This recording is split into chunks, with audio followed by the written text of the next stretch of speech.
KenPom is live, and the rankings are not a fan of these Tar Heels. This is Tyler Zeller, and you're listening to Locked On Tar Heels. You are Locked On Tar Heels, your daily podcast on the UNC Tar Heels. Part of the Locked On Podcast Network, your team every day.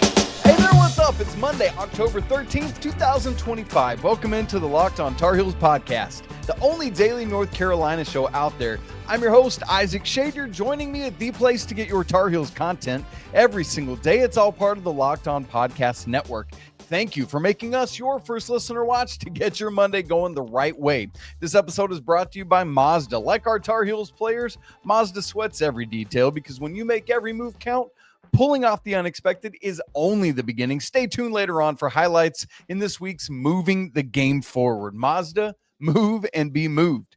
Want to welcome in all the everydayers, all the members of the Locked On Tar Heels Discord, as well as our Locked On Tar Heels insiders. Great to have all of you guys in here with us today.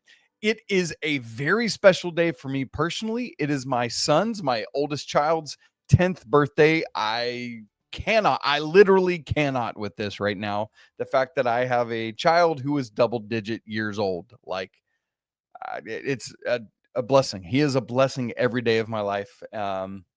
Bubba Paxton, I love you so much, and I'm thankful to call you my son. You guys, it's special for us in college basketball world because 3 weeks from today, the regular season tips off. KenPom is now live. So we'll look at what does his model think of the Tar Heels this preseason? What does KenPom think about Carolina's record? How will the Heels handle that schedule? And where does Carolina sit in the ACC at KenPom? Speaking of, can the conference be in better shape this year? Because the analytics have hated the ACC the last couple of years, and that's got to change. And of course, we'll wrap it all up with our weekend whip around. That'll be a lot of great stuff there. Also, today, Monday, the preseason AP Top 25 poll should come out around lunchtime, 1 p.m. Eastern. Keep your eyes out for that. Okay, here we go. KenPom, alive and well. So, for those who don't, I'm sure if you're a college basketball person, you've heard KenPom referenced. KenPom is not, it's a guy named Ken Pomeroy behind it. He does not sit down and say, here's my rankings 1 through 25. It's a computer algorithm that he has put together. Similar, that's the same thing that Torvik does. That's the same thing that Evan Mia does. And so it is analytics driven rather than results driven, metrics based rather than here's how you did on the floor based. When things start at the beginning of the year like this, before games have been played, the rosters factored in, all sorts of stuff's factored in, but also a bunch from last year. And so when I tell you that North Carolina is 33rd at KenPom right now, the lowest I've seen them anywhere, part of that is understandable because of what Carolina did, or rather didn't do last year. And KenPom has, every team is ranked at KenPom, all of D1, all the way this year down to 365, Mississippi Valley State. Shouts to you guys. Yikes. But that's where Carolina is, sitting at 33rd. We'll get to that in a second. Their offensive efficiency is 25th in the nation preseason. Their defensive efficiency is 45th. Wow. And the adjusted tempo is 26th. Roy Williams would laugh at that, but Hubert Davis, that's kind of warp speed. So let's get back to some takes on this, because I don't want to just spout out the details. Nobody cares about that. But what I want to look at is 33rd. This team is better than that, right? Like, why are they that far down? Well, again, they finished the year 31st at KenPom last year. And Carolina, like several schools in the nation, have new international players in. It's going to be hard to account for them accurately or appropriately yet, for good or for bad, right? And so we expect Luka Bogavac to be great, but it's hard for a computer algorithm to recognize that early on like this. And so we'll see what happens with that.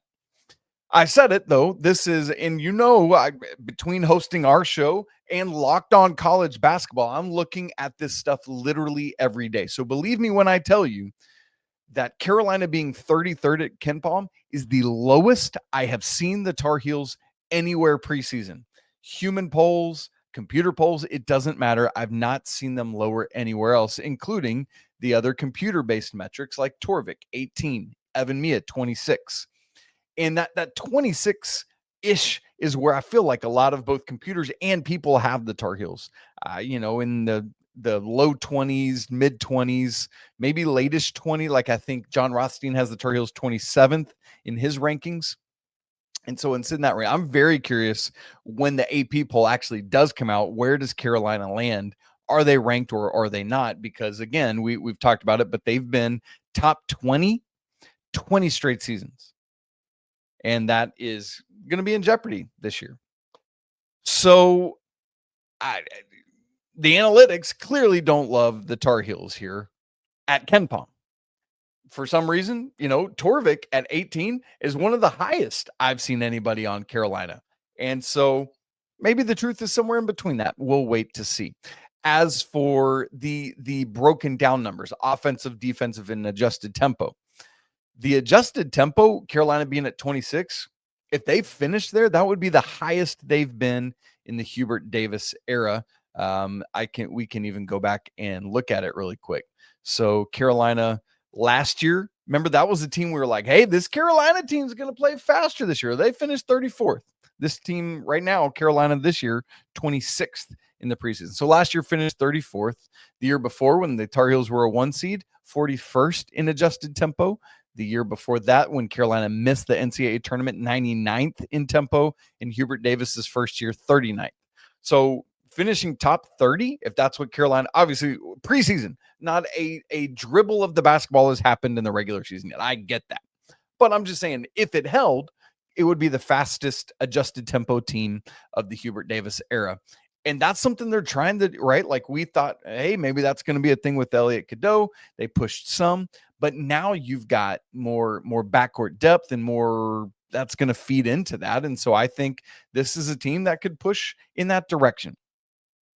Next thing, for me, it is the defensive efficiency where things have to pick up. Yes, I want to see the offense grow as well. 25th right now preseason, but that 45th defensive efficiency preseason is just simply not going to cut it if Carolina is going to be able to get to where they want to get to. Just that's the long and the short of it. Last year, finished 47th in defensive efficiency, 21st in offense. So slightly better than they are preseason right now. Defense slightly worse than they are preseason right now.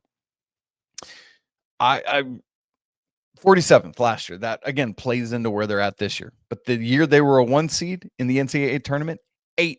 They finished 8th in KenPom defensive efficiency. Let me give you all the years of the HD era. 35th in the first season, 46th the year they missed the tournament, 8th the year they were a 1 seed, and 47th last year. Right now, 45th again is that preseason projection.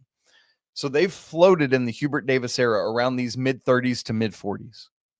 That is not good enough. We saw that team. Again, DNA was defense the year they were a 1 seed. That's where they made their living. They were fine offensively, but they were built upon that defense. That's what this team needs to be, and that's what this team can be. They have the individual pieces. They have the competitive spirit. They have the we're bought into what you're trying to do nature that would lend itself for this to be a really, really good defensive team. So let's make it happen. No more of this mid-30s, mid-40s mumbo jumbo. Let's get to a top 10, top 15 at worst defense. Fine, we'll take that. But that's what we're looking for with this team. And as part of it too, you look at like, hey, it's not surprise. Like part of what KenPom does is shows your whole schedule and it shows the odds of winning each game. Not shocking. The two lowest odds are the game at Kentucky and the game at Duke. But outside of that, Carolina's schedule, we'll look at it in a second, seems to be in good shape. And part of it is that schedule is easier, right? We've talked about that with the schedule. Let some of these numbers bear that out. Last year, Carolina, per KenPom, played 9 top 25 teams in the regular season, top 25 in KenPom rankings. 6 of those 9 were in the top 10. So 6 of Carolina's 32 regular season games last year were top 10 matchups. 9 of those were top 25 KenPom matchups. As things stand right now, obviously, ranking shifts and rating shifts literally every day at KenPom once games start happening. Carolina right now has 6 games against top 25 opponents. Only 3 of those, as opposed to 6 last year, are top 10. And 2 of those 6 are outside the top 20, right? And so just the schedule is easy. The schedule lines up to be a schedule that allows Carolina to get more wins. But also the talent on this team and the way it seems like it's going to be able to fit together tells me that this is a team more capable of being that defensive team that we're talking about right now. Can the offense get there too? Boy, I sure hope so. But if the defense is there, man, it travels and it can do anything anywhere. And that's what we're looking for. Now, what exactly does the KenPom algorithm think about Carolina's record? How will the Heels handle that schedule? I'll give you all those projections and my thoughts on it coming up in just a second. Right after I tell you about Mazda. This episode is brought to you by Mazda's moving the game forward. For those who believe it's not just about playing the game, it's about redefining it. There are moments that do more than put points on the board. They move crowds, they move culture, and they keep the game moving forward. This week for me, the moment that moved the game forward is Carolina field hockey, man, getting back up off the mat after losing to Wake a couple weeks ago. This weekend, they had matchups at number 2, Virginia, and then hosting number 19, Louisville, The Louisville game Sunday, great, 3-0. Love it. They go to Virginia to number 2, Carolina's number 3, and win. And that is no easy task ever, going on the road to win an ACC game, but to do it at Virginia, who's this, per annual, really, really good field hockey team. Carolina and Aaron Matson just continue to do what they need to do by moving things forward when it seems like they're moving them backward. Way to go, ladies, because when you follow what moves you, the unexpected is only the beginning. And just like there's more to every highlight, there's more to a Mazda vehicle. Mazda, move and be moved. Let's next move to looking at what KenPom's algorithm says about Carolina's record. It projects Carolina to be 21-10 on the season, 11-7 in ACC play. Now, here's what might be confusing. If you go in and look at the results, the number of W's and the number of L's by these, you'll notice I said 21-10 overall. There are only 1, 2, 3, 4, 5, 6, 7, 8. And it's 11-7 in ACC play. But if I go look at ACC play, there are only 5 losses, not 7. The reason this happens, I just want to tell you this before we dive into the takes and all that, is that when you look at each individual game, it's like win, loss, whatever. But when you take a record, a schedule in totality, it doesn't always play out all those individual ways. So that's why you get some variance there between the individual wins and losses and the group wins and losses. So that's why that's a thing. Let's start with non-con play. And we're not going to go through every single game of non-con. There's 13 non-con games. The record projection for the Tar Heels is 10-3 in non-con play. And I just want to look at the 6 games against high major or in tournament moments. So all due respect to Central Arkansas, Radford, NC Central, Navy, USC, Upstate, and ETSU and ECU. We're just going to skate on past those because those are all games that Carolina is favored by 90% or more. 99-6, 93, 99, 97, 99-6, 93, 94. So again, Carolina heavily favored in all those bye games, so we're going to pass them. The other 6 key non-con games are Kansas, St. Bonaventure in the Fort Myers tip-off. They're an A-10 school. Michigan State in the Fort Myers tip-off. At Kentucky for ACC SEC Challenge. Hosting Georgetown as part of a home-and-home, similar like Kansas. This is the first year of it. Next year, Carolina will be in D.C. And then the last one is the game against Ohio State in the CBS Sports Classic, with Kentucky St. John's being the other game. Now, here's the thing about these games, these 6 games. KenPom's algorithm projects Carolina to go 3-3 in those games, winning just 3 and losing 3. Oddly, I think at least 1, maybe 2 of the games are not the games you thought it would be. I think if you told me, hey, it's 3-3 in those Power 6 games blind, I would have said the wins were likely St. Bonaventure, Georgetown, and Ohio State. But KenPom's projection, his algorithm, has Carolina beating Kansas, beating St. Bonaventure, beating Georgetown, and losing to Michigan State, at Kentucky, and against Ohio State. And I'm just here to tell you right now, with what Carolina has to prove, with what Carolina has to show after last year and the 2 years before, like, there's got to be this better consistency. So going 3-3 in those 6 games ain't going to cut it. Let me get into my Georgia there. It just ain't going to cut it, right? It's great to see Carolina hypothetically win that Kansas game. I'm really encouraged to see that, that the prediction has that. And it is totally understandable for the algorithm to project Carolina losing at Kentucky. Although it's wild that the percent chance for Carolina to win is just 16%. Crazy that it's that low. But losing to Michigan State and Ohio State, as this projection has, nah, you cannot do that. Carolina, quite frankly, has to beat one of those two, and I think they should beat both of them. Now, when you look at the percentage chance, it's not bad in either one of them. With Michigan State, Spartans are favored to win 78-76. Carolina's percent chance to win is 46. Versus Ohio State, it's Ohio State 81, Carolina 80, with the Buckeyes, or with Carolina a 47% chance to win. So, like, you're in the range you want to be, right? Like, that's the margin of error. But I hope Carolina sees that and realizes, like, we can't mess around these basketball games. Like, I know Ohio State, we don't project them to be as good this year, but you mess around, you can get snake bit, and you cannot allow that to happen. Honestly, should beat both of those.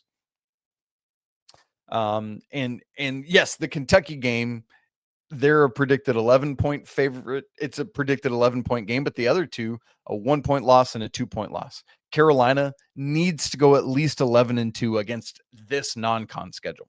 When you look at what KenPom projects for the ACC part of Carolina's gauntlet, again, 11-7 when taken in totality, 13-5 if you go game by game. Carolina projected to go 7-2 at home and 6-3 on the road. And really, outside of the game at Duke, where Carolina has a 22% chance to win, according to the KenPom metrics, the analytics projections actually have Carolina in good shape, or at least good-ish shape, in the other 17 conference games. In those two predicted home losses I talked about, one is to Duke by 2 points, and the other is to Louisville by 1 point. When you look at the away losses, yes, as I said, the Duke loss is projected 22% chance for Carolina to win, but it's just an 8-point loss.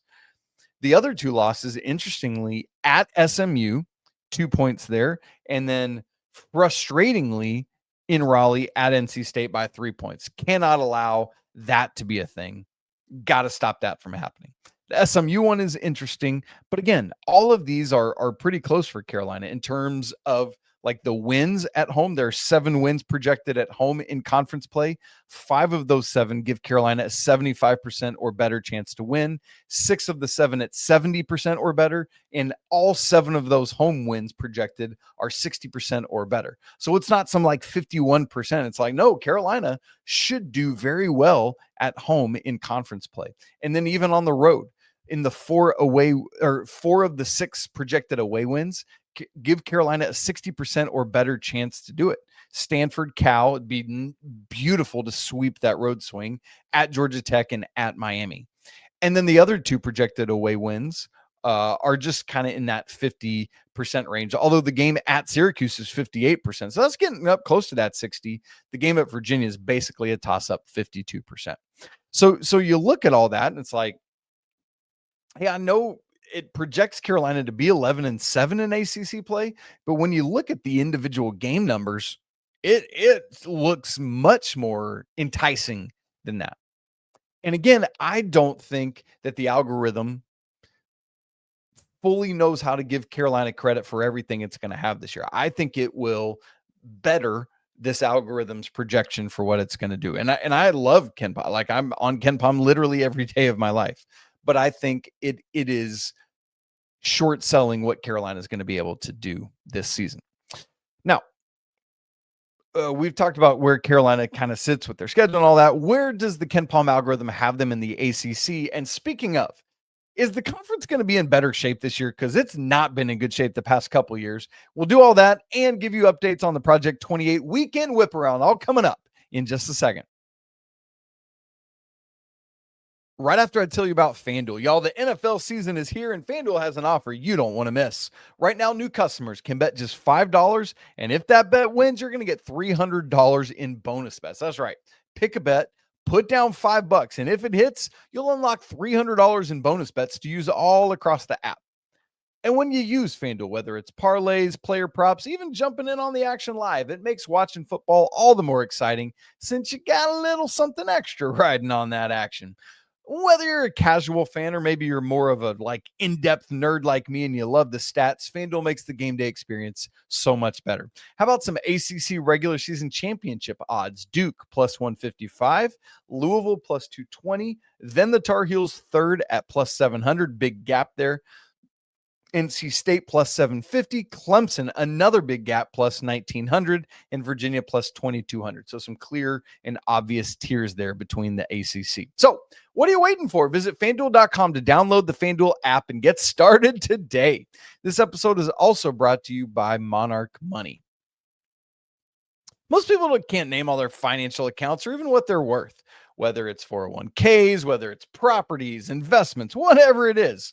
And when you don't have that full picture, you're at danger of leaving money out on the table. And that's why Monarch Money exists. It's an all-in-one personal finance tool that brings your entire financial life together in one clean, easy-to-use interface that you can access on any of your devices.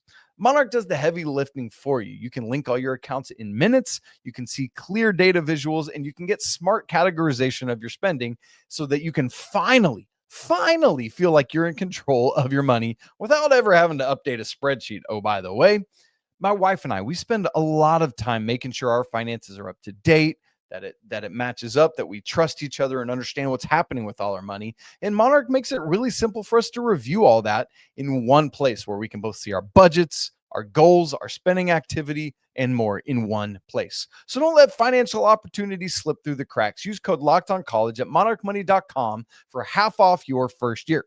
Again, that's 50% off your first year at monarchmoney.com, code LOCKEDONCollege. All right, I've already told you that Carolina is 33rd at KenPom, but where do they fall in the ACC hierarchy at KenPom? Because you can click on the conference and look at what it says about the whole crew there. So when you look at Carolina, where they fall, it's essentially commensurate to last year at fourth. Duke is 7th overall at KenPom, Louisville 14th, Clemson 32nd, and then Carolina one behind them at 33rd, followed by NC State at 38th to round out like that top five. SMU 43, Wake Forest 49 are the teams kind of coming behind them. So, I think that's probably about fair and about right with where a lot of people have Carolina. Quite frankly, I would have the Tar Heels ahead of Clemson right now, preseason, but that's where the algorithm has them, right? And so you looked at, for example, let's go back to Torvik, because you can also look at conference projections there as well. Torvik has Carolina third in the ACC, 18th overall, and then a big gap to Virginia at 34. So that's just kind of give you an idea of the lay of the land a little bit, how different it is. So Carolina projected fourth in the ACC there at 33rd overall.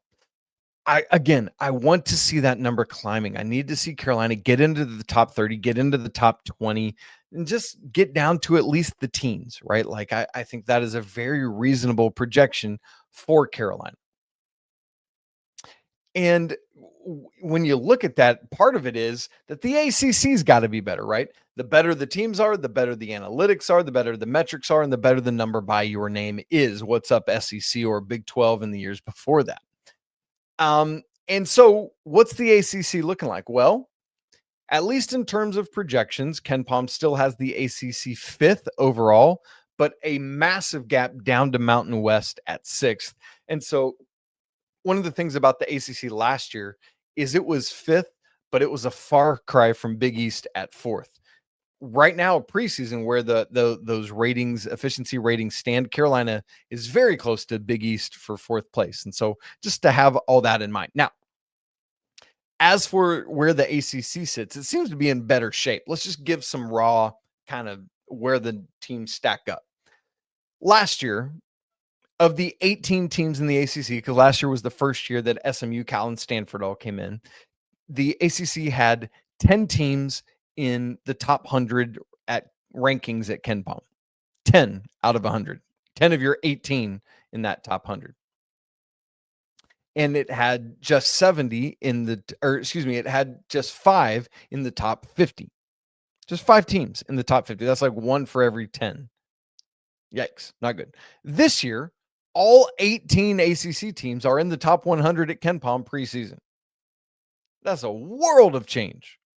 Now, again, we'll see what happens when games are starting to be played on the floor in 3 weeks.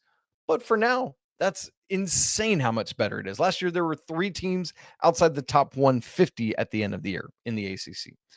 And so last year, again, 5 teams finished top 50. Right now, 7 ACC teams are top 50. Still, you'd like to see it better than that, but it's a step in the right direction. So we can live with all of that. So ACC, again, projecting to be better this year, but we're going to keep our eyes on it, see how things happen. And obviously that matters because that's going to affect Carolina's standing and things like the net and at KenPom and Torvik and all that. So that's why we pay attention to it. All right. Let's get to our Project 28 weekend whip around. Project 28, because we support all 28 Carolina athletics here on Locked On Tar Heels. We want to lift up everyone around the athletics department. We got to start today with Aaron Matson and the field hockey team. Oh my word, the ladies are now 12-1. Overall, 5-1 in ACC play. Yes, they had that loss to Wake, but man, did they bounce back in a big way this weekend.